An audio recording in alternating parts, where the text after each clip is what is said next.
नमस्कार, स्वागत है साहित्यिक झरोका चैनल पर। हम कर रहे हैं प्रेमचंद जी द्वारा रचित कहानी बड़े भाई साहब के प्रश्न। कल भी हमने कुछ प्रश्न किए थे, आज बाकी के प्रश्न देखते हैं। तो आइए शुरू करते हैं। देखिए, सबसे पहले आज हम जो प्रश्न देख रहे हैं वो प्रश्न कौन सा है। बड़े भाई की डांट फटकार अगर न मिलती तो क्या छोटा भाई कक्षा में अव्वल आता? इस पर हमें अपने विचार प्रकट करने हैं। देखिए, पूरी हमने कहानी पढ़ी और उस कहानी में शुरुआत से लेकर आखिर तक जो बड़े भाई हैं वो अपने छोटे भाई के लिए काफ़ी चिंतित है। उसके पढ़ने लिखने को लेकर हमेशा उसे टोकते रहते हैं, यानी उसको डांट फटकार लगाते रहते हैं। तो यहाँ पर जो हम प्रश्न लिखेंगे तो वो क्या है कि अगर बड़े भाई की डांट फटकार छोटे भाई को ना मिलती तो वो कक्षा में कभी भी अव्वल नहीं आ पाते। यद्यपि उसने बड़े भाई की नसीहत तथा लताड़ से कभी कोई सीख ग्रहण नहीं की, परंतु उस पर अप्रत्यक्ष रूप से, अप्रत्यक्ष का मतलब है सामने तो नहीं, लेकिन भीतर ही भीतर अपने बड़े भाई की डांट फटकार का डर था। यही कारण था कि वो पढ़ने लिखने पर थोड़ा ध्यान दे रहे थे और वो जो अप्रत्यक्ष प्रभाव था वो काफी गहरा था, क्योंकि छोटा भाई खेल खेल प्रवृत्ति का था, यानी उसका मन खेलने कूदने में ज्यादा लगता था। बड़े भाई की डांट फटकार की ही भूमिका ने उसे कक्षा में प्रथम आने में सहायता की तथा उसकी चंचलता पर भी नियंत्रण रखा। यानी जो उसके मन में चंचलता थी, चंचल मन जो हो रहा था, खेलने कूदने को ज्यादा ललायत रह रहा था, उस पर नियंत्रण रखने का काम किसने किया? बड़े भाई की डांट फटकार ने। तो हम ये कह सकते हैं कि हमारे या मेरे विचार से बड़े भाई की डांट फटकार के कारण ही छोटा भाई कक्षा में अव्वल आता था, अर्थात बड़े भाई की डांट फटकार उसके लिए वरदान सिद्ध हुई। देखिए, हम जो ये प्रश्न कर रहे हैं, मुख्य तौर पर इन प्रश्नों को हम 2 नंबर या 7 नंबर के लिए तैयार करेंगे। तो अगर 7 नंबर में बड़ा प्रश्न पूछा जाता है, वैसे तो 7 नंबर का जो प्रश्न है वो कम शब्दों का नहीं आएगा, बड़ा प्रश्न ही पूछा जाएगा। लेकिन इस प्रश्न की तैयारी के लिए आप सबसे पहले एक भूमिका जरूर बनाएं, क्योंकि भूमिका ही किसी भी प्रश्न का परिचय होती है। और परिचय के बाद जब प्रश्न का उत्तर दिया जाता है और आखिर में निष्कर्ष जब लिखा जाता है, तब प्रश्न अच्छा बन पड़ता है या उसमें आपके नंबर ज़्यादा मिलते हैं। तो इस बात का आप यहाँ पर विशेष तौर पर ध्यान रखें कि अगर लंबे प्रश्न बनाने हैं हमें, या 7 नंबर के हिसाब से हमें अगर ये प्रश्न तैयार करना है, तो हमें इसकी भूमिका भी देनी होगी और उसका निष्कर्ष भी हमें तैयार करना होगा। अगला हमारा प्रश्न है, बड़े भाई साहब के अनुसार जीवन की समझ कैसे आती है? देखिए, हमने इस पूरी कथानक में या पूरी कहानी में हमने ये देखा है कि बड़े भाई साहब ये मानते हैं कि जीवन की समझ हमें किससे ज्यादा आती है? जीवन के अनुभवों से। और उदाहरण देकर भी वो इस बात को समझाने का छोटे भाई को प्रयास करते हैं। तो इसी पर आधारित हम उत्तर लिखेंगे कि बड़े भाई साहब के अनुसार जीवन की समझ अनुभव रूपी ज्ञान से आती है, यानी किताबी ज्ञान की बजाय जो अनुभव रूपी ज्ञान है वो ज्यादा महत्वपूर्ण है, जो कि जीवन के लिए बहुत ही ज्यादा महत्वपूर्ण है। उनके अनुसार पुस्तकीय ज्ञान या किताबी ज्ञान से कक्षा तो पास करके आसानी से अगली कक्षा में प्रवेश मिलता है, लेकिन ये पुस्तकीय ज्ञान का जो अनुभव है वो जीवन के वास्तविक अनुभव के बिना अधूरा है। यानी पुस्तक का ज्ञान भी कब हमें काम आता है? जब हम जीवन के अनुभवों से कुछ सीखते हैं। दुनिया को देखने, परखने और बुजुर्गों के जीवन से हमें अनुभव रूपी ज्ञान को प्राप्त करना आवश्यक है, क्योंकि यह ज्ञान हर विपरीत परिस्थिति में हमारे लिए समस्या का समाधान करने में सहायक होता है। इसीलिए वो मानते हैं कि अनुभव पढ़ाई से ज्यादा महत्वपूर्ण है। जिससे जीवन को परखा और संवारा जाता है तथा जीवन को समझने की समझ आती है। यानी जीवन की वास्तविकता को हम किससे समझ सकते हैं? अनुभव से। इसमें वो उदाहरण भी देते हैं। जब हमने कहानी पढ़ी थी तो कहानी में उन्होंने उदाहरण भी देकर बताया था कि अगर मैं हॉस्टल में बीमार हो जाऊं तो तुम क्या करोगे? सबसे पहले दादा को फोन करोगे और काफी दुखी, परेशान और विचलित हो जाओगे। लेकिन तुम्हारी जगह अगर दादा होंगे तो वो किसी को फोन नहीं करेंगे, ना ही वो विचलित होंगे, अपना संयम बनाए रखेंगे और घर पर ही मेरा प्राथमिक उपचार करेंगे। अगर मैं उस उपचार से ठीक होता हूँ तो बहुत फायदेमंद रहेगा मेरे लिए। अगर ठीक नहीं हो पाता हूँ तब वो किसी डॉक्टर से संपर्क करेंगे जहाँ से मेरे लिए औषधि या दवाई का प्रबंध किया जाएगा। तो ये अनुभव का उदाहरण देते हैं कि दादा विचलित क्यों नहीं होंगे, क्योंकि उन्हें जीवन का अनुभव है। और छोटा भाई विचलित क्यों हो जाएगा, क्योंकि वो अभी जीवन के उन अनुभवों को नहीं सीख पाया है। तो इससे हमें समझ आती है कि जीवन की वास्तविक समझ किससे मिलती है? बड़े भाई साहब के अनुसार जीवन के अनुभवों से ही। अगला हमारा प्रश्न है, बड़े भाई को अपने मन की इच्छाएं क्यों दबानी पड़ी? देखिए, बड़ा भाई हमेशा छोटे भाई को समझाने में लगा रहता है, तो ये एक मूल कारण है ताकि वो अपना रुतबा बनाए रख सके, अपना नज़रिया, उसका जो नज़रिया क्या है कि बड़ा भाई क्या चाहता है कि छोटा भाई बिगड़ ना जाए, गलत रास्ते पर ना चले, उसी बात को हमें यहाँ पर बताना है।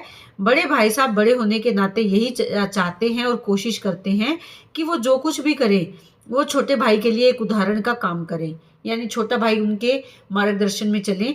उन्हें अपने नैतिक कर्तव्य का बोध था कि, यहाँ थोड़ा टाइपिंग मिस्टेक है, बोध था कि स्वयं अनुशासित रहकर ही वे भाई को अनुशासन में रख पाएंगे। इस आदर्श और गरिमामय स्थिति को बनाए रखने के लिए उन्हें अपनी मन की इच्छाओं को दबाना पड़ता था।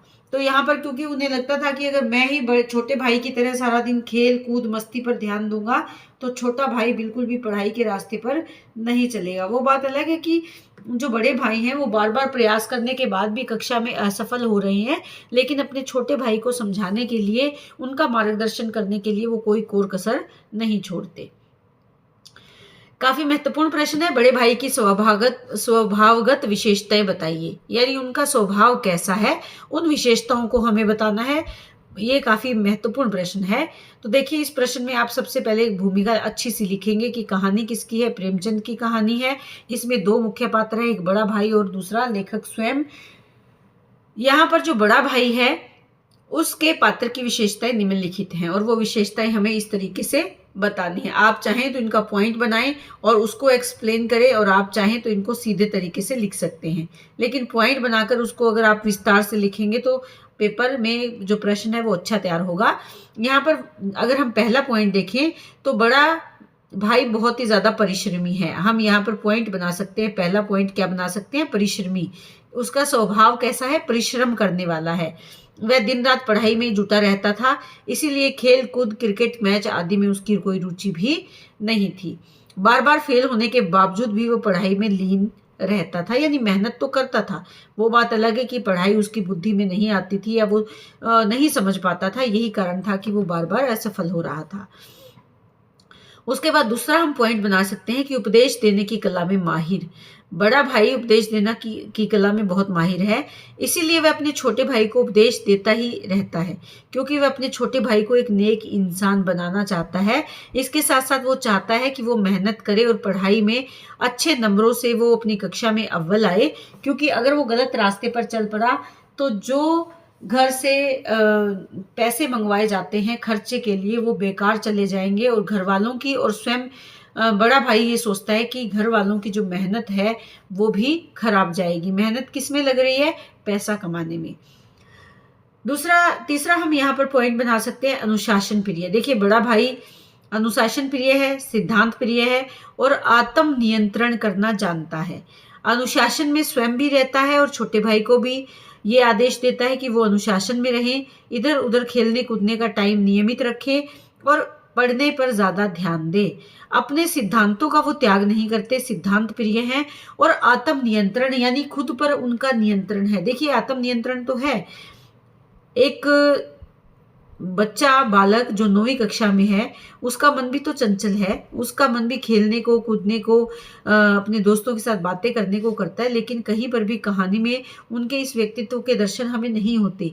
वो स्वयं पर अपने बाल मन पर नियंत्रण करना बहुत अच्छे से जानते हैं। वह आदर्शवादी बनकर छोटे भाई के सामने एक उदाहरण प्रस्तुत करना चाहता है। उसके बाद बना सकते हो अनुभव पर भरोसा या अनुभवी ज्ञान पर ज्यादा विश्वास करते हैं। बड़ा भाई अपने छोटे भाई से 5 साल बड़ा है, इसीलिए वह अपने अनुभव रूपी ज्ञान को छोटे भाई को देता है। और वो मानते हैं कि पुस्तकीय ज्ञान से कहीं ज़्यादा अनुभव हमारे जीवन में काम आता है, जो जीवन की दशा और दिशा का निर्धारण करता है। उसके बाद आप इसका निष्कर्ष लिख के इस प्रश्न की समाप्ति करेंगे। और ये प्रश्न क्योंकि महत्वपूर्ण प्रश्न है तो इसको आप बहुत अच्छे से तैयार करेंगे। इसके बाद हमारा प्रश्न है, बड़े भाई साहब छोटे भाई को क्या सलाह देते थे और क्यों? जो छोटा भाई स्वयं लेखक हैं उसको क्या सलाह देते थे? देखिए, सारा दिन दो ही विचार थे, पढ़ो, खेलना कूदना बंद करो। तो ये दो सलाहें वो हमेशा देते रहते थे। तो इसी विचार को ध्यान में रखकर हमें ये उत्तर देना है कि बड़े भाई साहब छोटे भाई को दिन रात पढ़ने तथा खेलकूद में कम समय गंवाने की सलाह देते थे। यहाँ पर बिंदी आएगी, टाइपिंग मिस्टेक है। वे बड़ा होने के कारण उसे राह पर चलाना अपना कर्तव्य समझते थे। राह कौन सी? ठीक मार्ग, सही आदर्शवादी मार्ग या जीवन की सही दिशा। और वो कौन सी है? जब रात दिन पढ़ने में लगाए और अपने जीवन का उद्देश्य पूरा करें। अगला प्रश्न है, छोटे भाई ने बड़े भाई साहब के नरम व्यवहार का क्या फायदा उठाया? देखिए, बड़े भाई साहब बार बार कक्षा में फेल हो रहे थे, अनुत्तीर्ण हो रहे थे। तो ऐसे में जो छोटे भाई हैं उनका हौसला काफ़ी बढ़ गया था। और क्योंकि स्वयं फेल होकर बड़े भाई के द्वारा छोटे भाई को पढ़ने की सलाह देना कुछ उनको ठीक नहीं लग रहा था, इसलिए उनका छोटे भाई के प्रति जो व्यवहार था नरम हो गया था। उसका क्या फ़ायदा उठाया? देखिए, उसका फ़ायदा ये उठाया कि वो अपने आप को और ज़्यादा स्वतंत्र समझने लगे और उन्होंने पढ़ना लिखना बंद कर दिया। उसके मन में ये भावना बलवती हो गई कि वह पढ़े या ना पढ़े, परीक्षा में पास तो वो हो ही जाएगा। इतना ही नहीं, उसने अपना सारा समय पतंगबाजी की भेंट कर दिया, यानी वो खेलने कूदने और पतंग उड़ाने में अपना सारा समय व्यर्थ करने लगा। तो फ़ायदा क्या उठाया? पतंगबाजी का या खेलने कूदने में ज़्यादा समय लगाने का फ़ायदा वो उठाने लगे। अगला प्रश्न है, एक दिन जब गुल्ली डंडा खेलने के बाद छोटा भाई बड़े भाई साहब के सामने पहुंचा तो उनकी क्या प्रतिक्रिया हुई? देखिए, जो बड़े भाई हैं वो आदर्शवादी हैं। वो अपनी मान मर्यादा और उम्र का तकाजा सब जानते हैं। इसीलिए जब एक दिन छोटा भाई दिन भर गुल्ली डंडा खेलकर बड़े भाई के सामने आया तो बड़े भाई ने गुस्से में उसे खूब लतड़ा, उसे घमंडी कहा और सर्वनाश होने का डर दिखाया कि अगर तुम इसी रास्ते पर चलते रहे तो तुम्हारा सर्वनाश हो जाएगा। तुम में पास होने के कारण घमंड आ गया है, जो कि उचित नहीं है। उसने उसकी सफलता को भी तुक्का बताया और आगे की पढ़ाई का भय भी दिखाया। देखिए, उन्होंने यहाँ पर कहा कि तुम्हारे हाथ तो बटेर लग गया है। बटेर लगने का मतलब है बिना प्रयास की सफलता लग जाना। तो ये वो कहते हैं कि ये तुक्का है कि तुम प्रथम आ गए हो, तुम मेहनती भी नहीं हो, तुम बहुत ज्यादा होशियार भी नहीं हो, बल्कि ये तो तुक्का लगा था। इसी तुक्के के कारण तुम कक्षा में अव्वल आ गए हो, तो तुम्हें इसका घमंड नहीं करना चाहिए। अगर तुम घमंड करोगे, मेहनत करना छोड़ दोगे, तो तुम्हारा क्या होगा? तुम्हारा सर्वनाश हो जाएगा, यानी तुम्हारा जीवन सही दिशा में नहीं जा पाएगा। तो ये कब बताते हैं? जब पूरा दिन गुल्ली डंडा खेलने के बाद छोटा भाई बड़े भाई के पास आता है। अगला हमारा प्रश्न है कि इस पाठ में लेखक ने समूची शिक्षा के किन तौर तरीकों पर व्यंग्य किया है? काफी महत्वपूर्ण प्रश्न है कि हमारी जो शिक्षा प्रणाली है उसके तौर तरीकों पर क्या कटाक्ष किया है। क्या आप इस विचार से सहमत हैं? तो देखिए, यहाँ पर बड़े भाई साहब ने समूची शिक्षा प्रणाली पर व्यंग्य करते हुए कहा है कि ये शिक्षा अंग्रेजी बोलने लिखने पढ़ने पर ज्यादा जोर देती है। आए या ना आए, पर उस पर बल दिया जाता है भी अंग्रेजी बोलो, अंग्रेजी पढ़ो, अंग्रेजी लिखो। और इसके लिए क्या है? रटने की प्रणाली पर ज्यादा जोर दिया जाता है। आप चाहे तो इसके पॉइंट भी बना सकते हैं। ये मानते हैं कि अर्थ समझ में आए या ना आए, पर रट कर बच्चा विषय में पास हो जाता है। साथ ही अलजेब्रा, ज्योमेट्री के निरंतर अभ्यास के बाद भी वो गलत हो जाती है। देखिए, जब हमने ये किया था तो उन्होंने उदाहरण दिया था कि जब हम कोई भी ज्योमेट्री का काम करते हैं, ज्योमेट्री में जब अभी हम कोण बनाते हैं और उनको जब नंबर देने की बात आती है तो नंबर हम कैसे देते हैं? तो यहाँ पर वो उदाहरण देते हैं कि अ ब स लिखते हैं हम जब हम कोई भी इस तरह की आकृति या आकार बनाते हैं ज्योमेट्री में। लेकिन अगर हम इन नंबरों को या ये जो हम वर्ण यहाँ लिखते हैं, इनका जो नाम देते हैं हम बिंदुओं को, वो अगर उल्टा पुल्टा कर दिया जाए तो वो हमारा गलत साबित होता है। इसमें वो क्या समझाकर कहते हैं कि दाल के साथ रोटी खाओ चाहे रोटी के साथ दाल खाओ, बात तो एक ही है। तो यहाँ पर वो बताना चाहते हैं कि अलजेब्रा और ज्योमेट्री निरंतर अभ्यास करने के बाद भी एक छोटी-सी गलती से भी वो पूरी गलत हो जाती है। उसके बाद ये इतिहास की बात करते हैं कि इतिहास में हम अपने देश की बजाय दूसरे देश के इतिहास को ज़्यादा पढ़ना पड़ता है। और पढ़ना भी क्या पड़ता है, जैसे उसमें उन्होंने बता रखा है कि एडवर्ड प्रथम, द्वितीय, तृतीय, क्या उनको और कोई नाम ही नहीं मिले थे? वो ये यहाँ तक कि बड़े भाई ये भी कहते हैं कि अगर वो मुझसे नाम पूछते तो एक से बढ़कर एक नाम मैं बता देता। यानी जो हमारे यहाँ पर जैसे विलियम्स प्रथम, विलियम्स द्वितीय, तृतीय, चतुर्थ इस तरह के उदाहरण देते हैं कि एक एक ही नाम को अलग-अलग व्यक्तियों ने पहला, दूसरा, तीसरा लगाकर उसे अपनी पहचान बनाया, जबकि और भी वही बहुत से नाम हैं जिनसे कि अपनी पहचान बन जाती और वो नाम मैं खुद बताने के लिए तैयार था। तो ये व्यंग्यात्मक तरीके से ही वो कह रहे हैं। इसके साथ-साथ वो निबंध की अगर हिंदी विषय की अगर बात करें तो वो कहते हैं कि छोटे-छोटे विषयों पर भी लंबे-चौड़े निबंध लिखने पड़ते हैं और वो भी कितने साथ में तो ये कहते हैं कि संक्षिप्त रूप में लिखो, लेकिन फिर भी 4-4 5-5 पेज हमें लिखने पड़ते हैं, जबकि वही बात बहुत कम शब्दों में बहुत आसानी से समझाई जा सकती है। इसलिए वो बताते हैं कि ऐसी शिक्षा जो लाभदायक कम है और बोझ ज़्यादा, तो ये बात ठीक नहीं है। यानी शिक्षा लाभदायक नहीं है बल्कि इसका बच्चों पर, उनके दिमाग पर बोझ अधिक है। और यहाँ तक कि वो खुद के फेल होने का कारण भी किसको मानते हैं? परीक्षकों को मानते हैं कि उन्हीं के कारण मैं बार-बार फेल भी हो रहा हूँ। तो इस तरह से वो इस शिक्षा प्रणाली से संतुष्ट नहीं है और उन्होंने इस पर काफ़ी करारा व्यंग्य भी किया है। तो देखा जाए तो हम इनकी बात से सहमत हैं क्योंकि ये शिक्षा ऐसे लगता है कि लाभदायक कम है और बच्चों पर इसका बोझ कहीं ज़्यादा है, तो ये व्यवस्था ठीक नहीं है। तो उम्मीद करती हूँ कि प्रश्न आपको बहुत अच्छे से समझ में आए होंगे और अगर इसके अलावा कोई और प्रश्न है जो आपके मन में अभी भी जगह बनाए हुए हैं और आप उसका उत्तर चाहती हैं, तो प्लीज़ कमेंट बॉक्स में आप मुझे ज़रूर बताएँ। बहुत-बहुत धन्यवाद।